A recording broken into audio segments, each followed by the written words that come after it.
Обнародованы новые факты из жизни государственного и политического деятеля Джусупа Абдрахманова. Об этом стало известно в рамках прошедшей международной научно-практической конференции, посвященной 120-летию Джусупа Абдрахманова. По словам председателя фонда имени Джусупа Абдрахманова, новые факты об известной личности ранее не были доступны общественности. Отметим, в Бишкеке 12 марта прошла международная научно-практическая конференция, посвященная 120-летию видного государственного и политического деятеля, первого председателя Совета народных комиссаров Кыргызской АССР Джусупа Абдрахманова, по итогам которой принята резолюция.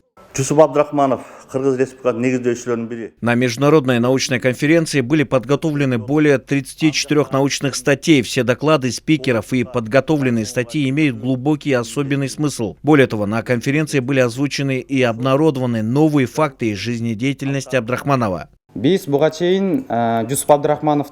Ученые рассказали про семью государственного деятеля, работу, как Джусуп Абдрахманов совершил рабочий визит в Персию в 1930 году. Абдрахманов является первым дипломатом, выходцем из кыргызов. Ученые провели параллель между Абдрахмановым и османским государственным деятелем Мустафой Кемаль Ататюрком и выявили много схожестей. Они оба были у истоков создания государственности и внесли большой вклад в развитие экономики своих стран.